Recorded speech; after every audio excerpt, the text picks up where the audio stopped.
Alright, so change of plans, not quite yet moving. So I might as well bang out a review, albeit 4 and a bit days late. But it's your boy, Chickstar in effect, and I actually did watch Raw.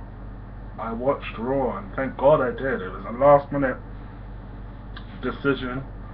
Um, but I'm glad I watched it. It was in front of a good crowd. I know last week's Raw was supposed to have been in Chicago. I just wasn't in the mood, so I haven't watched Raw for the past couple of weeks. But I decided to tune in this week. But thank God I did. It was better than I expected, and obviously one appearance in particular made it worthwhile for me. Like the show could have been utter shit, and that one show could have been worthwhile. And that one appearance from my boy, my favorite ever performer in that ring, made his appearance, and it for that reason alone it made the Raw worthwhile. So yeah, Raw this week was from New York, Brooklyn. So it looks like WWE stopped touring, at least for the time being, shit crowds from Chicago last week, which I would imagine it was a good crowd. And like I said, I didn't watch Raw last week. To Brooklyn, who were an awesome crowd as they always are. For me, I actually prefer New York crowds to Chicago crowds. I actually think they're a little bit better. But it was a good effort for the simple reason that one appearance made the show. Because up until then, it wasn't a particularly terrible show. It just weren't. It was just the normal sort of bullshit that WWE has been serving up. But don't get me wrong, there was a lot of bad things about this show. Because of that one appearance, it doesn't mean that necessarily it salvaged everything. There were some things that were just dumb in the show. I'll see if I can crack on with it, YouTube willing. So let's go. Taking some notes here, trying to be professional in this bitch. So Seth Rollins came out, basically wanted to shout about what happened in last week's Raw. I'm not sure what happened in last week's Raw. But basically, he was the one calling out Dean Ambrose, which was refreshing.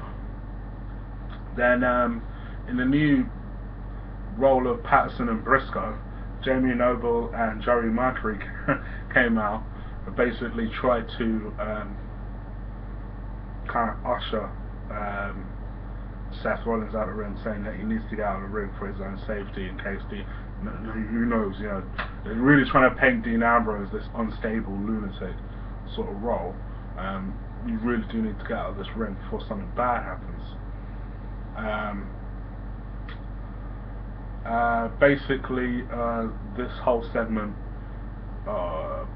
Cena came out essentially to try and beat down Rollins because he still blames Rollins for costing him the World Championship match against Brock Lesnar a few weeks ago. Rollins managed to escape through the crowd, or so he thought. Dean Ambrose was standing right behind him, proceeded to whoop his ass. Then the Authority announced that it would be Cena and Ambrose versus Kane and Orton as the main event. The segment was alright, It kind of got across the point of, it cut to the main event. It was designed to set up the main event. So from that point of view, yeah, it was good. Obviously, they teased a lot more tension between the two, between Ambrose and Cena. I might as well ruin the damn main event segment. What we found out towards the end of the night was that at Hell in a Cell, it's going to be Seth Rollins versus John Cena versus Dean Ambrose. I may give my view on that match in a separate video. As you can imagine, not that pleased. Because John Cena, when it comes to young guys, he tends to bury them. So I'm not that happy, to be honest. Next match was, I'm going to try and race through this because I know YouTube won't let me finish. I'm going to try and race through this.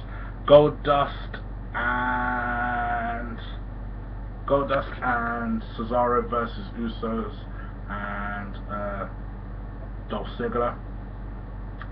Dolph Ziggler and the Usos won. Clearly they're trying to match up Cesaro and Ziggler. I would be quite happy if Cesaro wins this title off Ziggler. I don't feel either way about Ziggler. I'm not coming over myself in terms of Dolph Ziggler the way most internet fans are, but I am a big Cesaro guy. And my hope, like most people's hope, is that WWE try and rectify the bullshit of WrestleMania, and failing to turn Cesaro face when he should have been turned face, in the hope that they are trying to build towards some sort of Cesaro Brock Lesnar Royal Rumble match. That's what I'm hoping. That's what most people are hoping. But we'll see what happens. As you can imagine, it being New York, Smart Mark Central, so they were all over Ziggler during this match. Loving him up. Big Ziggler chance there. I'm not going to talk about this Adam Rose segment. In fact, when it comes to anything about the Bunny and Adam Rose, I refuse to talk about it.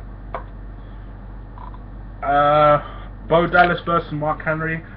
I'm slowly starting to come around on this.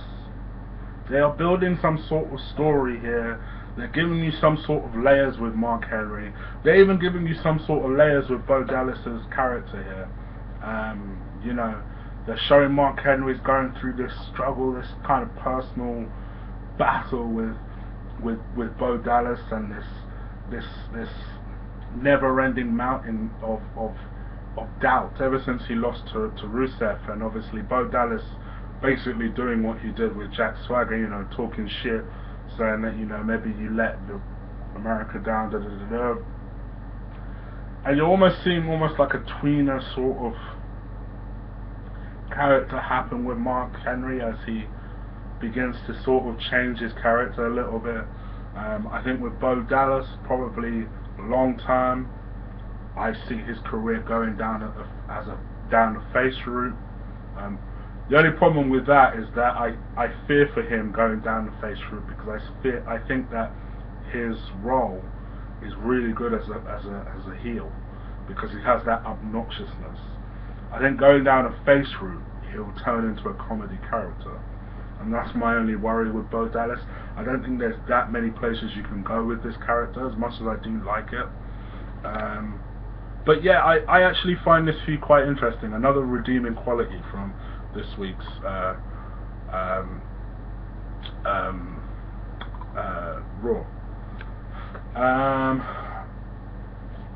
Then a nice little promo segment between John Cena and Dean Ambrose. Basically, John Cena warning him that, you know, you said to me earlier, Dean Ambrose, that you should get out of my face. Well, I'm warning you now, you should get out of my face. It was good little stuff, it was good little back and forth. And then basically what happened was, because, oh sorry, I got the main event fucking wrong. Essentially the main event that was set up at the start of the evening, don't worry, I'll rectify my mistake. The main event that was set up at the start of the evening was Triple H putting John Cena and Dean Ambrose in a handicap match against Seth Rollins, Kane and Randy Orton. So in the ring, when John Cena came back out to confront Dean Ambrose, they were going back and forth, and Dean Ambrose was like, because John Cena basically went up to his face and said, you need to get the fuck out of my face with that bullshit and stay out of my way for when it comes to Seth Rollins. So then Dean Ambrose was like, you know what, you got this, and walk the fuck out. And basically the camera followed him going down the subway, literally going down the subway, getting on a train and bouncing. So it obviously left John Cena to be in a 3-on-1 handicap match. Like John Cena can't defeat those odds anyways. This is Super Cena we're talking about. It was good stuff though. I liked the promo segment. And then in a pointless match, in a match that I didn't understand or I didn't like, Brie Bella basically buried Summer Rae, I guess. I'm not a big Summer Rae fan, but I'm pretty sure that's what happened here. Brie Bella basically wrestled a match with one hand tied behind her back, quite literally, and beat Summer Rae with that, and got some yes chants going. Kind of was what it was. The sooner they can cut to the chase of this Brie Bella shit, Brie Bella feud, the better. Tyson Kidd versus Jack Swagger. Yes, Tyson Kidd actually got a Raw match. So I know that will make many of you guys very happy. Swagger won via submission. Swagger's in a bit of a no man's land at the moment. He's not really got much to do. They've kind of left him as a face since the whole Rusef feud, and he's a bit directionless, a bit rudderless. But that's Jack Swagger's career, quite frankly. I didn't watch this, but I heard it came across quite bad. I actually saw this as a piss break. But this was a Roman Reigns interview regarding his injury. I saw this as a piss break, so I took the piss break. Quite frankly, I didn't watch it. I heard people didn't like it. I'm not that surprised. I don't know why they can't just leave Roman Reigns alone. But you know, it is what it is. Because they keep involving Titus O'Neil in this sort of bullshit, I'm also not going to talk about the whole Bull versus Gator bullshit. I refuse. I absolutely refuse. They just need to stop. They need to push fucking Titus O'Neil, for fuck's sake. There's a talent there. But oh, because he's black, fuck off. And then in the segment of the night, quite clearly for most people, basically Lana and Rusef came out talking their usual shit. So I think most people thought, okay, well, this is going to somehow involve the Big Show, because we hadn't seen the Big Show at this point. And literally they were talking and talking. You kind of felt like something was going to happen, but you didn't know. Then all of a sudden, if you smell, everyone was genuinely shocked. No one had any idea that Rock was in the building. And kudos to WWE, because in this day and age, to keep something like that a secret they did an amazing job. There was not one Rock sign, just to show you, apart from one person that I think had a Rock face in the crowd, and I think they're probably one of those sort of people that kind of just happens to bring that to every single show. No one had any idea Rock was in the house. So when there was a pop, people were genuinely like, oh shit. So Rock came out, and probably, I loved this promo. I thought this promo was amazing. And people that might even begin to suggest that Rock buried Rusev here don't know what the fuck they're talking about. For someone like a Rock, who is seen as a bona fide legend, currently and previously, an absolute iconic legend, to share the ring with two new up and coming performers in Lana and Rusef. And what happened here was he gave them a rub. Yeah, insults were flying, and in the end Rock gave him a few punches, but he didn't rock bottom him. He didn't give him the people's elbow. You know, he punched him over the ropes, and that was that. But let's everybody calm down. It's not going to be Rock versus Rusef at WrestleMania 31. Let's be easy. Let's calm down. It's nothing like that. This was what it was. It was just a chance for Rock to come back, show his face, and in doing so help a new up-and-comer. And Rusev will get so much more of a rub for that. And Rock was on fire here. Rock, for me, this is vintage Rock, as Michael Cole would say. Not this 2013 Rock bullshit, or this 2012 where Rock seemed to forget himself and how to cut a fucking promo against John Cena, who he should be able to fucking talk circles around. This was vintage Rock at his best. At his best. When they don't hold Rock back, he's at his absolute best. And this is what we saw here. It was brilliant. It was brilliant. To the point where as soon as I do this video, I'm actually going to watch that promo again. That's how much I enjoyed it. So this for me, absolutely, 100% made the night for me. And then after that, we saw Emma and AJ Lee versus Alicia Fox and Paige. I was actually somewhat looking forward to this match because all 4 girls can go. And then AJ Lee did something kind of heelish and then left Emma in the match, and it was really fucking weird. The way they book divas sometimes, it pisses me off. Like, I don't understand what they're doing with this feud. So yeah, that happened. And then another thing that I'm really coming around on is this Miz fucking character. This whole stunt double nonsense with Damien Sandow. You know, for me, this is a better use of Sandow than what they were doing previously with Sandow. This stunt double thing, you can tell he's enjoying. You can tell Miz is enjoying it. I actually think Miz is getting a lot from it, and I hope, I don't see it happening, but I hope he actually beats Sheamus for that US title. I'm loving it at the moment. I really am. I'm finding them both very entertaining. Clearly there's a lot of good chemistry and understanding between Sandow and Miz. And for me, anything that these two are doing at the moment, I'm actually somewhat engaged in.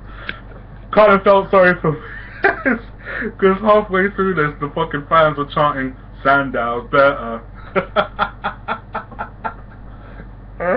Oh, but Sandow is amazing. Honestly, he's amazing. He's amazing. Deserves a lot better than the bullshit he's getting right now. And then in the main event, which to be fair, wasn't as boring as I thought it was going to be. You know, you hear Orton and Cena in yet again another main event. I had heard of a funny statistic on Solid Monsters podcast, was that somebody actually bothered counting how many main events Cena and Orton has starred in since 2007, and somebody counted before Monday, apparently it was 44 main events that they've somehow starred in, whether it's singly or with people. That is ridiculous. But Ambrose made it entertaining. He came back with a hot dog stand, had a fucking ketchup and mustard in his gun holsters like it was a fucking Wild Wild West in this motherfucker. Then as Orton and Kane approached Ambrose, he pulled them out and just squirted it on it. It was good stuff. It was good fucking stuff. They are slowly but surely making a very authentic star out of Dean Ambrose. They really, really are. My only disappointment in this was that, you know, they announced that it was a triple threat match, which we felt that was where they were heading anyway. It's just a shame that Cena is kind of encroaching on this feud. I kind of felt that was surely the best place to settle this Ambrose-Rollins feud once and for all in the Hell in a Cell. And with Cena in there as well, it just kind of ruins it to me, because it just has no business in this. But, you know, it is what it is. I actually thought it was a decent Raw. It was a decent Raw. Rock absolutely made it, but I actually like certain things that they did outside of it, so I would give this a B-. I actually thought it was a decent Raw. So slowly but surely, an improvement, a big improvement, WWE. Anyway, do comment, subscribe on this video. Might make another video about how I feel about that triple threat, so stay tuned for that. Take care. Peace.